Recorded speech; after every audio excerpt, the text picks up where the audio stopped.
Halo teman-teman, perkenalkan nama saya Luciana Milenia Manehat. Saya mahasiswa semester 4 Psikologi Universitas Nusa Cendana Kupang. Nah, di video kali ini saya akan menjelaskan tentang psikologi forensik. Nah, untuk teman-teman yang belum mengerti apa itu psikologi forensik, pasti akan bertanya-tanya, sebenarnya apa sih psikologi forensik itu? Bagaimana peran psikologi forensik di Indonesia? Bagaimana cara kita untuk menjadi psikolog forensik? Dan juga hal-hal yang berkaitan dengan psikologi forensik, misalnya penelitian-penelitian, kasus-kasus, dan lain sebagainya. Oke, teman-teman penasaran kan? Jangan lewatkan video ini. Oke teman-teman, jadi psikologi forensik itu adalah suatu bidang psikologi yang berkaitan atau diaplikasikan dalam bidang hukum, khususnya peradilan pidana. Nah, psikologi forensik ini sangat terkait dengan sistem hukum di suatu negara. Nah, menurut Bartol dan Bartol dalam Wrightsman 2001 menyatakan bahwa psikologi forensik itu dapat dibedakan menjadi kajian atau penelitian yang terkait dengan aspek-aspek perilaku manusia dalam proses hukum, seperti pengambilan keputusan, pelaku kejahatan, ingatan saksi, pengambilan keputusan juri atau hakim, situasi psikologis saat sebuah kejadian berlangsung.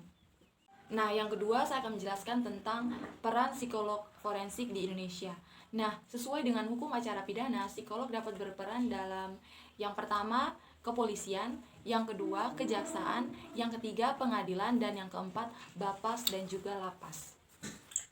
Nah, teman-teman, yang pertama saya akan menjelaskan tentang peran psikologi forensik di bidang kepolisian, BNN, KPK, dan juga Kemenkeu. Nah, di bidang kepolisian, psikolog forensik itu membantu proses penyelidikan baik pada korban dan juga pelaku. Nah, jika terkait dengan pelaku, itu yang pertama yaitu melakukan criminal profiling, yaitu psikologi memberikan gambaran tentang profil pelaku kejahatan yang belum terungkap dan masih dalam penyelidikan kepolisian.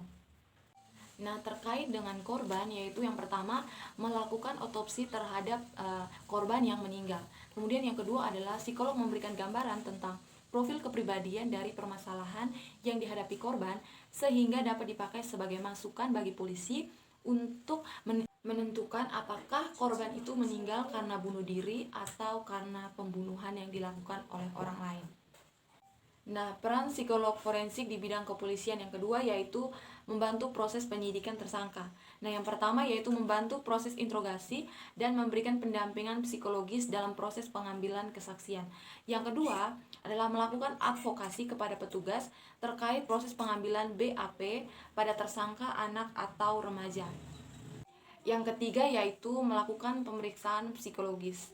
Nah, dalam pemeriksaan psikologis perlu diperhatikan juga yaitu yang pertama adalah mendeteksi ada atau tidaknya keterbatasan intelektual terdakwa. Yang kedua yaitu melakukan asesmen kondisi berisiko.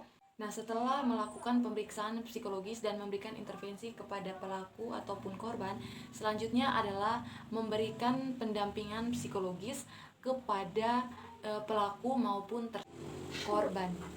Nah, yang kedua yaitu peran psikologi forensik di bidang kejaksaan. Nah, yaitu melakukan layanan psikologis terhadap terdakwa dan juga saksi korban dalam rangka menyusun tuntutan atau dakwaan. Nah, yang ketiga yaitu peran psikologi forensik di bidang pengadilan, yaitu ada dua. Yang pertama, memberikan keterangan secara lisan sebagai saksi ahli terkait dengan hasil pemeriksaan psikologis yang telah dilakukan sebelumnya. Yang kedua yaitu memberikan keterangan secara lisan kepada saksi ahli ketika tidak ada dokumen pemeriksaan psikologis yang telah dilakukan sebelumnya berdasarkan konsep psikologi sesuai dengan kompetensi. Nah, yang terakhir yaitu peran psikologi forensik di bidang lapas dan juga bapas, yaitu yang pertama melakukan asesmen saat awal masuk dan intervensi pada warga binaan di lapas. Yang kedua melakukan asesmen pada saat pembebasan bersyarat atau PB. Yang ketiga yaitu melakukan pendampingan pada keluarga warga binaan pada saat menjelang PB atau pembebasan bersyarat. Nah, yang keempat yaitu melakukan pendampingan psikologis pada terpidana mati. Nah, yang terakhir yaitu melakukan advokasi pada petugas lapas maupun bapas. Nah, kompetensi psikologis forensik pada peradilan anak yaitu yang pertama membantu bapas dalam memutuskan diversi atau tidak. Yang kedua melakukan mediasi dan advokasi kepada tersangka dan juga saksi korban. beserta keluarga dalam pengambilan keputusan dengan prinsip terbaik. Yang ketiga yaitu melakukan pendampingan psikologis di LPKS. Yang terakhir melakukan asesmen dan intervensi di LPKA. Nah, teman-teman, selanjutnya saya akan menjelaskan tentang bagaimana sih cara menjadi psikolog forensik. Nah, yaitu yang pertama, kita harus mendapatkan gelar sarjana. Kemudian, yang kedua, kita harus memperoleh gelar magister psikologi.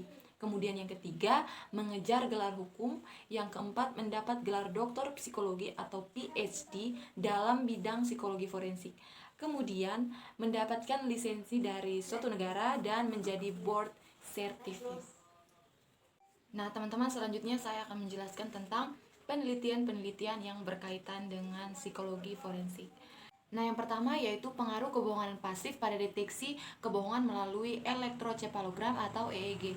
Kemudian yang kedua adalah profiling psikologi pada pelaku, anak dan residivis anak di Lapas Blitar.